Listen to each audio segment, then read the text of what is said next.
KKN PPM Daring UGM 2020 di Desa Tegal Tirto Subunit 2 mempersembahkan zoonosis serta hubungannya dengan COVID-19.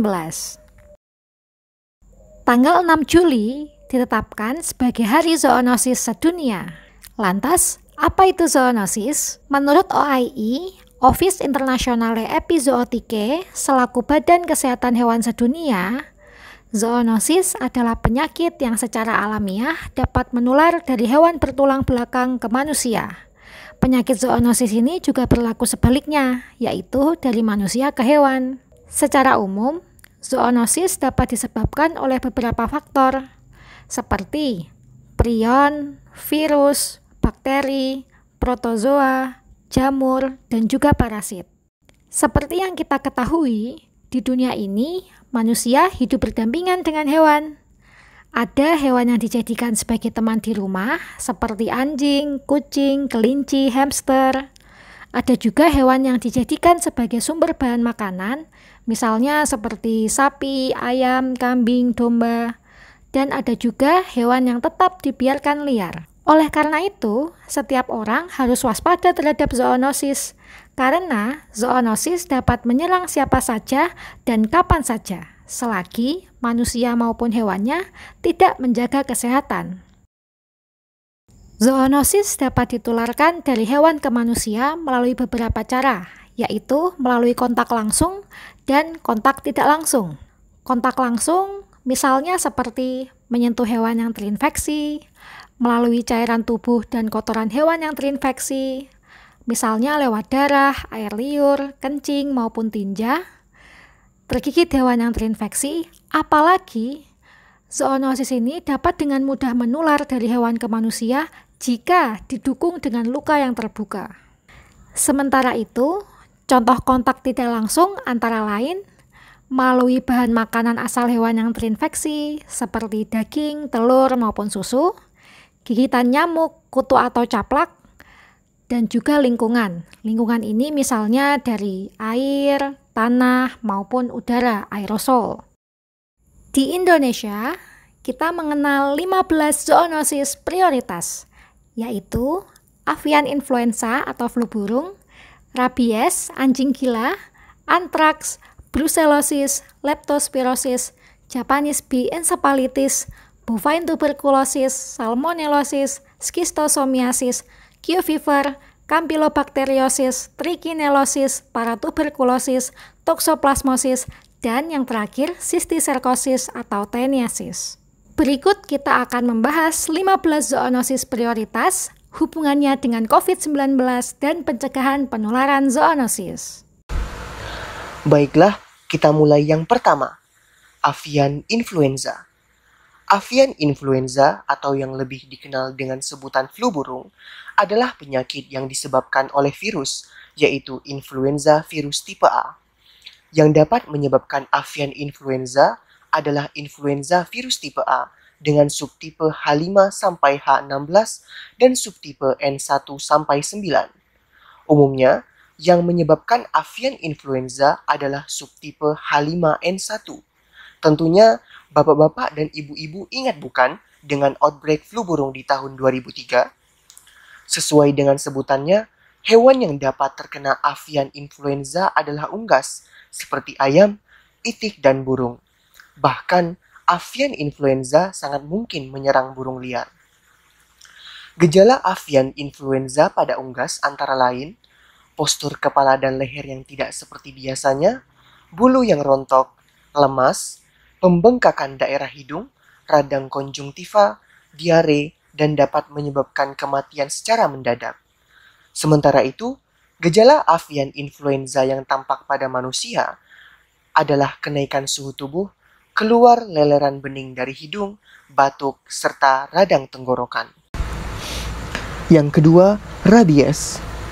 Rabies juga biasa disebut dengan penyakit anjing gila, karena penyakit ini sering ditularkan oleh anjing ke manusia. Rabies disebabkan oleh virus rabies yang termasuk dalam genus Lyssavirus. Pada umumnya, rabies menular melalui gigitan hewan, sehingga menimbulkan luka terbuka dan air liur hewan yang terkena rabies akan masuk ke luka tersebut. Hewan yang dapat menularkan rabies antara lain anjing, kucing, kera, kelelawar, dan rubah. Hewan ternak juga dapat menularkan rabies. Gejala yang tampak pada hewan yang terkena rabies antara lain hewan agresif jika didekati, misalnya dengan tiba-tiba menggigit atau mengeluarkan cakarnya. Saat tidak didekati, hewan tersebut akan bersembunyi karena hewan yang terkena rabies akan menjadi sensitif terhadap suara dan cahaya. Dan selanjutnya, rabies diikuti dengan kelumpuhan saraf. Kemudian, gejala yang tampak pada manusia yang terkena rabies kurang lebih sama dengan hewan. Masa inkubasi rabies tergantung dengan kedalaman gigitan dan jarak gigitan dengan sistem saraf pusat. Semakin dekat dengan sistem saraf pusat di kepala, masa inkubasi akan semakin cepat pula. Ketika gigitan hewan atau manusia yang terkena rabies mati, dapat ditemukan badan negeri atau negeri badi di sel otaknya. 3. Antraks. Pernahkah Bapak atau Ibu mendengar berita ini? Antraks memiliki nama lain radang limfa atau radang kura. Sering pula disebut malignan edema atau malignan pustul. Penyebab antraks adalah bakteri Bacillus anthracis. Hewan yang peka terhadap antraks adalah sapi, domba, kambing, kuda, mencit, dan marmut. Sedangkan babi dan anjing adalah hewan yang kurang peka terhadap penyakit antraks. Antraks dapat menyebabkan radang kulit, radang pernafasan, radang pencernaan, dan radang otak. Antraks dapat membentuk spora pada tanah. Spora tersebut tahan pada kondisi kering, tanah basah, lembab, dan di daerah yang tergenang air. 4. Brucellosis. Brucellosis adalah penyakit yang umumnya menyebabkan keguguran pada hewan bunting. Biasanya, orang-orang mengenal brucellosis pada hewan dengan sebutan keluron. Sedangkan pada manusia disebut dengan demam Malta, demam undulan, atau demam lambung. Penyebab dari brucellosis yaitu bakteri Brucella sp. Misalnya adalah Brucella abortus, Brucella melitensis, Brucella ovis, Brucella suis, dan Brucella canis. Hewan yang peka terhadap brucellosis adalah sapi, domba, kambing, babi, dan anjing. Manusia sangat peka dengan Brucella melitensis dan resisten dengan Brucella ovis. Adapun gejala yang tampak pada manusia adalah demam, berkeringat, sakit kepala, nyeri pada otot sendi dan punggung, serta kelelahan. Sedangkan gejala utama pada hewan adalah abortus atau lahir prematur, lahir lemah, ataupun lahir mati. Leptospirosis. Leptospirosis merupakan penyakit yang disebabkan oleh bakteri Leptospira interrogans. Nama lain dari penyakit ini adalah penyakit Weil atau bisa juga penyakit kuning non-virus. Leptospirosis ditularkan ke manusia melalui urin atau kencing hewan yang terkena. Bisa juga melalui kontak tidak langsung dari urin yang berada di tanah. Hewan yang dapat terkena leptospirosis ini antara lain adalah sapi, kambing, domba, anjing, babi, kuda, dan juga tikus. Gejala yang umumnya tampak pada hewan adalah demam, selaput lendir berwarna kuning, keguguran, anak lahir lemah atau mati, hingga leptospiruria atau ada leptospira pada urin. Sementara, gejala yang tampak pada manusia antara lain adalah demam, muntah, leher kaku, radang konjungtiva, selaput lendir berwarna kuning, dan leptospiruria. Japanese encephalitis atau JE. Japanese encephalitis adalah zoonosis yang disebabkan oleh virus Japanese B encephalitis. Penyakit ini memerlukan vektor nyamuk pada rantai penularannya. Sesuai dengan kata encephalitis yang tersemat, penyakit JE dapat menyebabkan peradangan otak pada manusia, khususnya manusia muda yang berumur sekitar 3-15 tahun. Hal ini dikarenakan manusia muda belum memiliki kekebalan alami. Penyakit JE dapat menyerang ternak seperti sapi, kambing, domba, babi, kuda, dan burung. Namun, pada umumnya hewan tidak memperlihatkan gejala.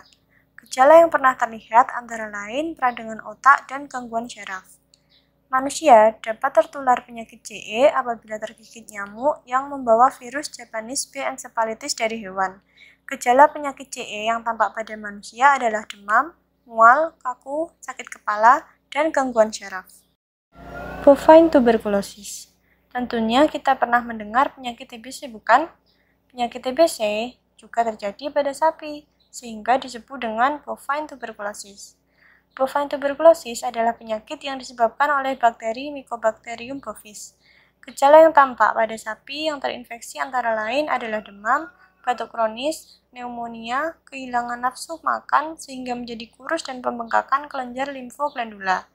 Manusia yang terkena bovine tuberculosis menimbulkan gejala seperti batuk, yang pada beberapa kasus itu bisa disertai dengan dahak. Kemudian nafas menjadi pendek, nyeri di bagian dada dan paru-paru, dan pembengkakan kelenjar limfoglandula. Salmonellosis. Salmonellosis adalah penyakit pada hewan dan manusia yang disebabkan oleh bakteri Salmonella sp. Pada tubuh, bakteri Salmonella utamanya menghuni usus. Salmonellosis dapat menginfeksi semua jenis ternak seperti sapi, babi, kerbau, kambing, domba, dan juga unggas. Hewan liar dan hewan kesayangan pun dapat tertular penyakit ini. Gejala salmonellosis yang tampak pada hewan adalah demam, penurunan berat badan, tinja encer dan berbau anyir, tinja disertai darah, dan bahkan bisa menyebabkan kematian. Salmonellosis dari hewan menular ke manusia melalui bahan makanan yang tercemar bakteri Salmonella sp. Gejala yang tampak pada manusia yang terinfeksi salmonellosis adalah demam, mual, diare, nyeri lambung, dehidrasi, dan yang paling parah dapat menyebabkan kematian. Schistosomiasis. Di Indonesia, schistosomiasis sering disebut dengan penyakit demam siput.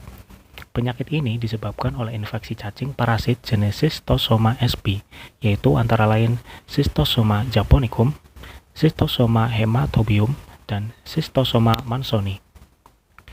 Cacing Schistosoma biasa hidup di air tawar. Umumnya, seseorang dapat terinfeksi dikarenakan kontak langsung dengan air yang terkontaminasi saat berenang, saat mencuci, atau saat mengayuh kapal. Penyakit ini sering terjadi pada daerah dengan curah hujan yang tinggi atau daerah yang memiliki danau dengan ternak yang cukup banyak. Hewan yang dapat terkena schistosomiasis antara lain itik, sapi, domba, kambing, kuda, babi, anjing, dan kucing. Disebut dengan demam siput karena siklus hidup cacing schistosoma memerlukan siput. Gejala yang tampak pada hewan menimbulkan beberapa tanda-tanda seperti demam, batuk jika cacing berpindah ke paru-paru, peradangan pada usus jika cacing berlokasi di saluran pencernaan, diare, penurunan berat badan, dan dehidrasi. Cacing schistosoma cenderung menyerang organ hati dan pencernaan. Sedangkan gejala yang ditimbulkan pada manusia antara lain gatal dan ruam di kulit saat cacing pertama kali masuk ke dalam kulit, demam, nyeri kepala, nyeri otot dan sendi, serta sesak napas. Jika cacing parasit ini menyerang organ hati atau pencernaan, maka gejala yang timbul dapat berupa diare, bisa juga susah BAB, perdarahan pada feses, tukak lambung dan usus, serta fibrosis hati. Q fever. Q fever memiliki kepanjangan Query fever dan memiliki nama lain coccidiosis karena disebabkan oleh bakteri Coxiella burnetii. Hewan yang umumnya terkena Q fever adalah sapi, domba, dan kambing. Hewan lain seperti anjing, kucing, burung, kuda, babi, dan hewan liar bisa jadi tertular dan membawa penyakit tersebut, namun bukan yang utama.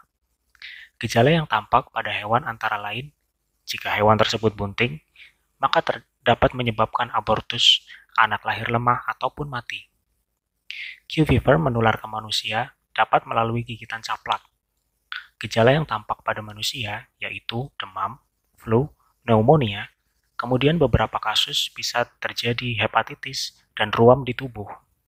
Campylobacteriosis. Campylobacteriosis disebabkan oleh bakteri Campylobacter jejuni. Walau penyakit ini jarang dilaporkan dan jarang menimbulkan kematian, bakteri Campylobacter jejuni merupakan salah satu penyebab diare di Indonesia. Bakteri ini bertempat di saluran pencernaan, hati, dan bisa menyebar ke organ lainnya. Ketika proses pemotongan, susu juga bisa terkontaminasi bakteri ini.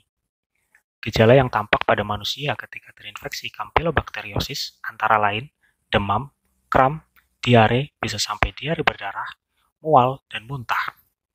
Pelaporan Campylobacteriosis biasanya dikarenakan konsumsi makanan yang masih mentah, seperti daging yang kurang matang. Trichinellosis. Trichinellosis merupakan penyakit zoonosis yang berasal dari makanan. Penyebab penyakit ini adalah cacing Trichinella spiralis. Trichinella spiralis dapat menyerang manusia, babi, tikus, kucing, beruang, anjing, dan babi hutan. Cacing ini merupakan parasit yang endemik di Asia Tenggara, dari Cina Selatan ke Indonesia. Gejala yang muncul ketika terinfeksi cacing ini yaitu diare, muntah, dan nyeri pada perut. Setelah 2 hingga 8 minggu akan muncul nyeri pada otot, demam, dan pembengkakan pada muka terutama pada mata, batuk, dan sakit kepala. Paratuberkulosis. Paratuberkulosis disebut juga dengan Johne disease, yaitu sebuah penyakit yang dapat menyebabkan diare pada hewan. Penyebab dari paratuberkulosis adalah bakteri Mycobacterium avium subspesies paratuberkulosis. Saluran pencernaan, khususnya usus, menjadi tempat favorit bersarangnya bakteri ini. Hewan yang dapat terinfeksi paratuberkulosis antara lain sapi, kerbau, domba, dan kambing. Gejala yang tampak pada hewan antara lain walau nafsu makan hewan terlihat normal, namun hewan kehilangan berat badan dalam jumlah yang besar. Selain itu, hewan tampak kurus.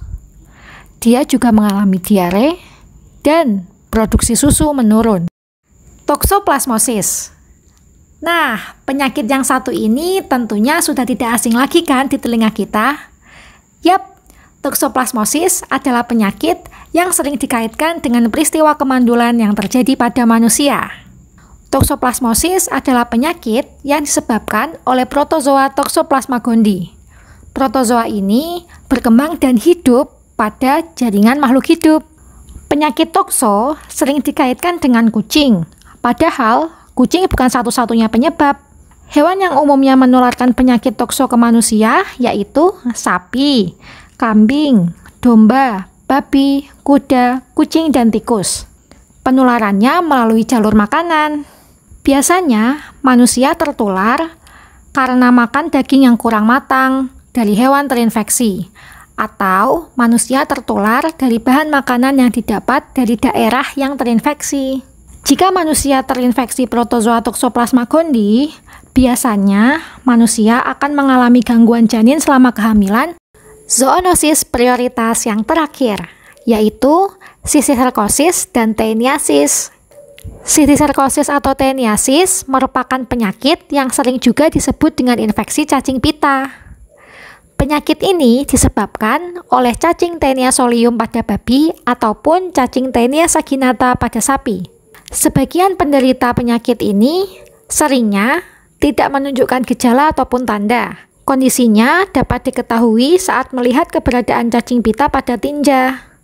Namun, jika sudah parah, penyakit ini dapat mengakibatkan mual, nafsu makan menurun, diare, dan penurunan berat badan akibat gangguan saluran pencernaan. Lantas, apakah COVID-19 termasuk zoonosis? Nah, berdasarkan informasi dari OIE, Organisation Internationale Epizootiche, COVID-19 yang disebabkan oleh virus SARS-CoV-2 ini memang telah menginfeksi beberapa hewan di beberapa negara. Tapi yang perlu diingat bahwa hewan tersebut terinfeksi COVID-19 karena memiliki kontak yang sangat dekat dengan orang yang positif COVID-19. Berita yang telah dilaporkan antara lain pada bulan Maret 2020 pada anjing di Hong Kong, pada bulan April 2020 pada harimau dan singa di Bronx Zoo, New York, dan juga pada kucing di New York. Kemudian pada bulan Juni 2020 terdapat laporan pada peternakan mink, sejenis berang-berang atau musang di Belanda. Sejauh ini belum dapat dipastikan apakah hewan dapat menularkan COVID-19 ke manusia ataupun ke hewan lainnya. Pencegahan penularan zoonosis dapat dilakukan dengan beberapa cara, yaitu mengonsumsi makanan gizi seimbang, menggunakan air bersih dalam kehidupan sehari-hari, rajin mencuci tangan dengan sabun dan air, menjaga kebersihan lingkungan, membuang sampah pada tempatnya, olahraga, dan tidur yang cukup. Kemudian, kita juga harus menjaga kesehatan hewan di sekitar kita, yaitu dengan manajemen pakan dan pemeliharaan yang baik dan bersih, serta melakukan pemeriksaan rutin dan vaksinasi ke dokter hewan. Tak lupa, yang paling penting adalah kita harus mengolah makanan dengan baik. Misalnya, dengan mengonsumsi produk asal hewan seperti daging dan telur yang sudah diolah dengan matang, mengonsumsi susu yang sudah dipasteurisasi, serta mencuci buah dan sayur dengan bersih, apalagi sayur juga harus dimasak sampai matang. Jika kita sakit, apapun bentuknya dan gejalanya, jangan menunda untuk dibawa ke dokter. Terima kasih kami ucapkan kepada OAI dan CDC karena telah memberikan sumber informasi.